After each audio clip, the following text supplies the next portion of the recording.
I brought you a video, probably a week or two ago now, about Levi Bellfield. Nothing to do with Alex Bellfield. It's a completely different family name, 2 L's rather than 1 L.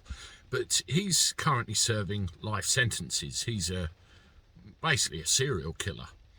And I drew your attention to the situation in Chillenden many years ago, back in the 90s, where Lynn and Megan Russell were brutally murdered.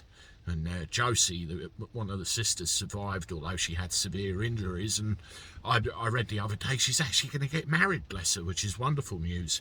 Well, the whole point is Michael Stone got sent down for this murder, or murders, and he's been trying to fight his innocence ever since, saying, I didn't do it, and he's been convicted twice.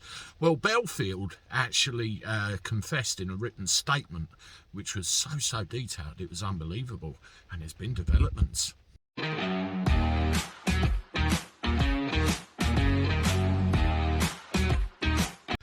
How do everybody? Welcome back to the channel for a Sunday. Hope you're doing all right. I'm not too bad, and hope your Sunday's gone okay. Unfortunately, it's Monday tomorrow and we're all back to work. Oh, yeah, I got an early one, but never you mind.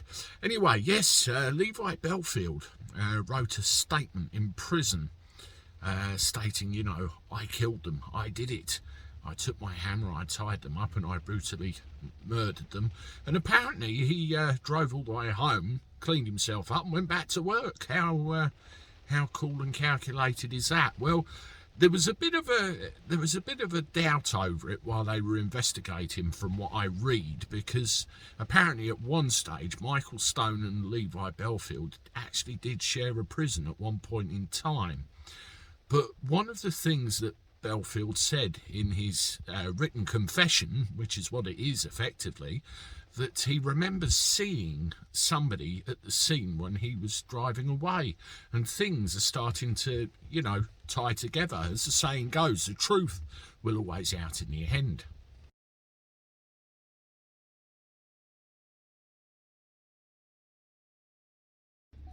So, after 26 years, no less, God, that's a long time, isn't it? 2 witnesses have come forward, one of which is saying that he saw him flee the scene, and she actually identified him out of a virtual lineup. So it does look more and more like this confession is actually something. But, the guy's already in prison serving life sentences for previous murders, including the schoolgirl Millie Dowler. So you have to ask yourself, what more can you do to punish this guy for this, even though he's in prison for the rest of his life anyway? It's like he's got nothing to lose. I turn my attention to Michael Stone. If he's been in prison for all these years for a crime he didn't commit, then what do you do to make it right?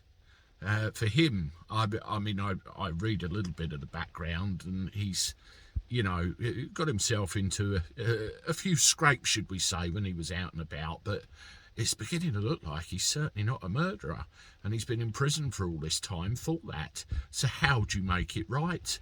It's a miscarriage of justice. There's no other way around it if it's proven to be so. Do you give him millions and millions of pounds in compensation? Do you buy him a mansion in Barbados to say sorry? How can you ever make it right for a tremendous almighty balls-up of this nature? It's mind-boggling. And I will be keeping an eye on this and let you know. It'd be, interesting what the outcome is. And I hope they get to the bottom of it. Anyway, I'm off. I'll see you in a bit with one more. Toodaloo.